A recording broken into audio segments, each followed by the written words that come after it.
Salam Rahayu. Sedherek Nuwun Sewu dimanapun Anda berada, kembali Nuwun Sewu hadir di kisah pengalaman mistis. Dan kali ini akan menceritakan tentang kisah pengalaman mistis yang pernah dialami oleh Pak Bagir yang berasal dari Purwodadi. Sebelum menuju ke cerita, saya ucapkan terima kasih kepada seluruh sedherek Nuwun Sewu yang sudah like, share, komen, serta subscribe tayangan-tayangan dari Nuwun Sewu. Terima kasih banyak.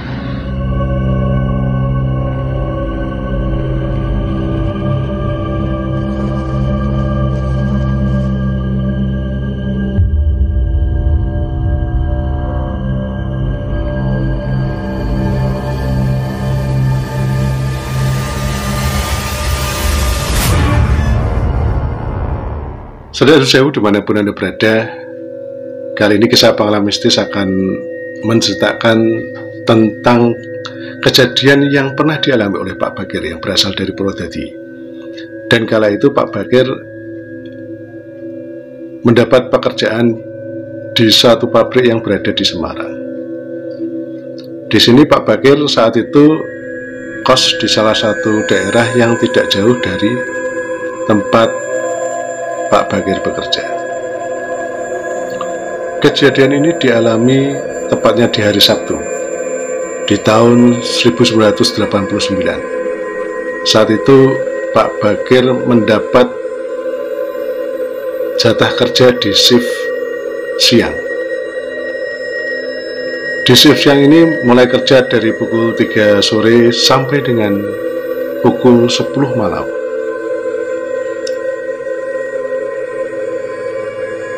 Tiba saat di mana Pak Bagir pulang kerja setelah membuat laporan, kemudian Pak Bagir mengantri untuk absen.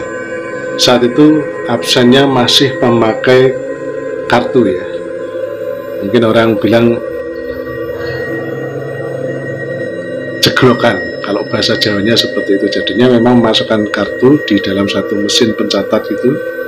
Dan ini di sini harus antri karena memang di pabrik ini karyawannya banyak sekali, dan ini juga bersebelahan dengan satu pabrik juga. Dan ini untuk masuk ke kawasan dua pabrik ini masuknya dari satu gerbang. Jadinya di sini pada waktu pulang atau pada waktu masuk kerja sangat ramai sekali dan harus antri untuk absen pulang atau absen masuk. Saat itu Pak Bagir disapa oleh salah satu teman kerja Pak Bagir. "Gir, kamu mau langsung pulang nih?" "Udahlah, jangan pulang dulu, kita nongkrong dulu lah di warung kopi seperti biasa," kata temannya. Saat itu Pak Bagir menjawab, "Enggak saya langsung pulang ke kos saja karena badanku ini kayaknya kurang fit," kata Pak Bagir saat itu, sambil berjalan menuju ke tempat parkiran. Setelah menstarter motornya, Pak Bagir melanjutkan perjalanan untuk pulang ke kosnya. Sebelum pulang ke kosnya, Pak Bagir mampir dulu ke warung untuk membeli sebungkus rokok dan jajanan kecil atau snack, karena memang kebiasaan Pak Bagir pulang dari kerja yaitu mendengarkan radio dan ditemani oleh beberapa makanan kecil. Setelah membeli rokok dan makanan kecil ini, Pak Bagir melanjutkan perjalanannya pulang ke kos. Saat itu memang tempat kos Pak Bagir ini, daerah ini adalah daerah di mana masih banyak ditemui pohon-pohon besar seperti pohon rambutan, pohon mangga, dan juga pohon randu. Dalam perjalanan pulang, Pak Bagir tiba-tiba mendengar suara gamelan dari kejauhan. Tidak lama kemudian Pak Bagir mulai mencari arah suara dari gamelan tersebut. Dan di situ Pak Bagir mulai melihat banyak kerumunan orang yang ada di lokasi tersebut. "Wah, ternyata wayang kulit, benar dugaan saya," kata Pak Bagir dalam hati. Setelah mencari tempat parkir yang pas, Pak Bagir mulai memarkirkan motornya. Dan di tempat itu Pak Bagir sudah bisa melihat panggung pagelaran dari wayang kulit ini. Dan Pak Bagir di sini tidak usah turun dari motor terus kemudian mendekat ke panggung pagelaran. Di sini Pak Bagir hanya duduk di motornya saja. Pak Bagir sudah bisa melihat pagelaran tersebut. Setelah duduk di atas motornya, Pak Bagir mulai merogoh kantong sakunya untuk mengambil rokok dan dilanjutkan dengan menghisap rokok tersebut. Pada saat Pak Bagir melihat pagelaran ini, Pak Bagir dikagetkan oleh suara sapaan dari seorang wanita. "Mas, sendiri ya?" kata wanita itu. Saat itu Pak Bagir kaget. "Iya Pak, saya sendiri," jawab Pak Bagir. "Oh sendiri ya, mesti masih jomblo ya Mas ya?" kata wanita ini. Saat itu Pak Bagir tersipu malu. "Iya Mbak, saya jomblo Mbak," jawab Pak Bagir. Nah, di sini wanita ini tidak sendirian, wanita ini bersama dengan temannya. Jadi di sini ada dua orang wanita yang berjalan terus kemudian menyapa Pak Bagir saat itu. Sambil berlalu wanita ini tersenyum pada Pak Bagir terus kemudian berlalu begitu saja. Di sini Pak Bagir melihat kedua wanita yang menyapa tadi sambil bergumam dalam hati, ternyata di sini tuh ceweknya cakep-cakep ya. Mungkin kalau aku suruh milih salah satu, saya bingung. Karena yang saya lihat, dua cewek ini cantik-cantik semua, kata Pak Bagir dalam hati. Setelah melihat kedua wanita itu terus kemudian menghilang di dalam kerumunan, Pak Bagir melanjutkan lagi untuk menonton pertunjukan wayang kulit malam itu. Singkat cerita, tibalah waktunya adegan yang ditunggu oleh Pak Bagir, yaitu adegan di mana muncul tokoh pewayangan yaitu Petruk, Gareng, dan Bagong serta Semar, atau yang disebut dengan Goro-Goro. Goro-Goro di sini adalah di mana banyak adegan lucu yang diperagakan oleh tokoh Petruk, Gareng, Bagong serta Semar. Wah, lah ini yang aku tunggu-tunggu. Semoga aja ini ceritanya lucu, kata Pak Bagir dalam hati. Saat itu Pak Bagir tertawa terbahak-bahak karena melihat tingkah laku daripada tokoh pewayangan Petruk, Gareng, dan Bagong. Wah, ini duelangnya tuh memang pintar sekali, lucu lagi, kata Pak Bagir dalam hati. Sambil menikmati jajanan yang tadi dibeli di warung, Pak Bagir mulai senang dan berkata dalam hati, "Wah, ini dalangnya bagus nih, aku harus nonton sampai habis nih acaranya," gumam Pak Bagir dalam hati. Tidak lama kemudian Pak Bagir dikagetkan oleh tepukan tangan di bahu sebelah kanan Pak Bagir. Mas,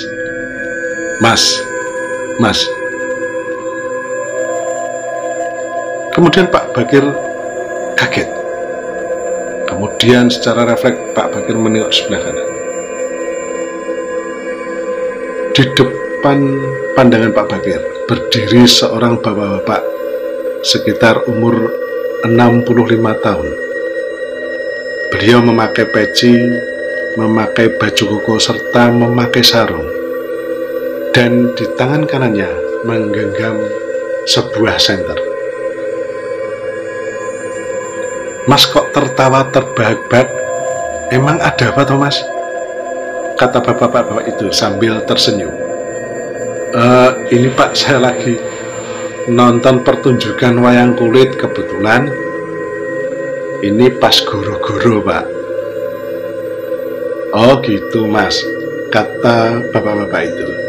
"Ya sudah, yuk mampir dulu ke rumah, kebetulan rumah saya juga tidak jauh dari tempat ini.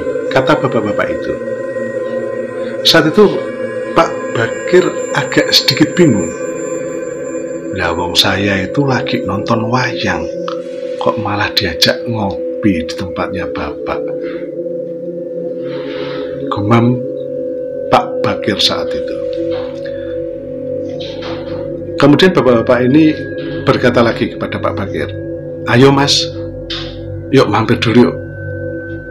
Nanti tak jelasin, nanti tak ceritain. Nanti kalau sudah saya ceritain, nanti mas lihat lagi wayangnya. Karena di sini saya kebetulan adalah ketua RT di daerah sini, kata bapak-bapak itu. Akhirnya Pak Bakir mengiyakan ajakan dari bapak-bapak ini. Pada saat Pak Bakir mengambil motor dan memutarkannya, saat itu motor Pak Bakir menabrak sesuatu, dan saat itu pula Pak Bakir kaget bukan kepala. Loh, ini motorku nabrak apa sih? Astagfirullah, kok patok kuburan? Kata Pak Bakir saat itu. Pak, ini saya di mana toh Pak? Kata Pak Bakir. Ayo mas, yuk nanti saya ceritain di rumah. Yuk tak bantu yuk untuk ngelarin motornya mas, untuk menuju keluar dari sini, kata bapak-bapak itu. Kemudian Pak Bakir refleks melihat di mana tadi ada pagelaran wayang kulit itu. Dan saat itu Pak Bakir juga sangat kaget sekali. Yang dilihat Pak Bakir saat itu berbeda dengan apa yang Pak Bakir lihat tadi. Saat itu Pak Bakir melihat hanya 2 pohon besar yang berada di tengah pemakaman umum. Pak Bakir kaget bukan kepala. Astagfirullah, loh, saya ini di tengah kuburan toh ternyata, kata Pak Bakir saat itu. Setelah dibantu oleh bapak-bapak ini untuk mengeluarkan motor Pak Bakir, dan kemudian dipandu oleh senter daripada bapak-bapak ini, Pak Bakir berhasil keluar dari lokasi pemakaman umum ini. Tidak lama kemudian sampailah di rumah Bapak Ketua RT ini. Setelah memarkirkan motornya, Pak Bakir dipersilahkan masuk oleh bapak-bapak ini. Ayo mas, masuk dulu mas. Setelah membuka pintu rumah, terus kemudian mempersilahkan Pak Bakir masuk, bapak-bapak ini kemudian menyuruh istrinya untuk membikinkan secangkir kopi buat Pak Bakir. Bu, minta tolong bikinkan kopi bu, ini kok ada tamu. Oh iya pak, kata istrinya saat itu. Tak lama kemudian istri dari bapak-bapak ini keluar, terus kemudian memberikan secangkir kopi tepat di depan Pak Bakir.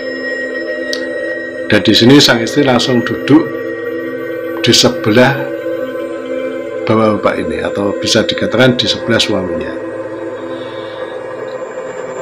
Dan bapak-bapak itu mulai menanyakan beberapa pertanyaan kepada Pak Bakir. Mas itu habis dari mana? Kata bapak-bapak ini. Ini Pak, saya itu habis dari pulang kerja. Kebetulan saya itu bekerja di... Kata Pak Bakir saat itu. Oh, pulang kerja toh. Mas kok bisa sampai di tengah pemakaman umum itu, gimana ceritanya mas? Tanya bapak itu. Begini pak, tadi itu saya mau pulang ke kos pak. Terus di tengah-tengah perjalanan saya menuju pulang kos, saya mendengar ada suara gamelan. Nah kebetulan saya ini kan suka wayang pak. Terus akhirnya ya saya cari asal bunyi gamelan itu. Ternyata di situ pak. Terus kemudian saya memarkirkan motor, terus saya melihat pagelaran wayang itu. Dan di sini juga saya kebetulan senang sekali dengan ketoprak dan wayang kulit, Pak. Kata Pak Bagir kepada bapak-bapak ini, oh gitu toh Mas. Mas, memang kalau bukan orang sini biasanya ada kejadian seperti itu Mas. Saya yakin Mas itu bukan orang sini ya, kata bapak-bapak itu. Kemudian Pak Bagir menjawabnya, iya Pak, kebetulan asli saya Purwodadi, di sini saya ngekos Pak, karena saya bekerja itu Pak. Jawab Pak Bagir. Oh gitu ya Mas ya. Ya sudah Mas, besok-besok lagi hati-hati ya Mas ya. Saya itu bisa menemui Mas karena apa? Suara tertawanya Mas itu keras sekali. Nah kebetulan saya ini kan rumahnya tidak jauh dari pemakaman itu. Sempat tadi juga saya bertanya kepada istri saya, apakah ibu mendengar suara orang ketawa? Dan istri saya mengatakan, iya Pak, kayaknya ada orang ketawa-ketawa dari kuburan itu. Malah istri saya itu dikira hantu Mas, sampean itu, kata bapak-bapak itu. Terus kemudian saya itu menghampiri Mas itu, loh kok ada orang di tengah kuburan, ini lagi apa? Terus kemudian saya menghampiri Mas. Walah ternyata itu kejadiannya. Ya sudah Mas, besok hati-hati Mas, jangan ngelamun, kata bapak itu kepada Pak Bagir. Karena di sini waktu sudah hampir menjelang subuh, Pak Bagir berpamitan kepada bapak-bapak ini, terus kemudian melanjutkan untuk pulang ke kos. Sesampainya di kos, Pak Bagir menghela nafas panjang, dan pengalaman ini tidak akan dilupakan oleh Pak Bagir. Saudara saya dimanapun Anda berada, itulah tadi kisah pengalaman mistis yang pernah dialami oleh Pak Bagir. Dan bagi Stadium Sewu yang mempunyai pengalaman-pengalaman yang hampir sama dengan pengalaman yang pernah dialami oleh Pak Bagir, bisa main di kolom komentar dan juga bisa mengirimkan tulisan ke nomor WA yang sudah saya cantumkan di deskripsi. Dan jangan lupa untuk like, share, komen, dan jika Stadium Sewu suka dengan tayangan ini bisa subscribe. Terima kasih sudah menyimak cerita kisah pengalaman mistis ini. Dan seperti biasa di akhir acara saya selalu mengucapkan, jika ada benarnya saya nun sewu, jika ada salahnya saya nun sewu. Kesempurnaan hanya milik Allah semata. Dan salam Rahayu.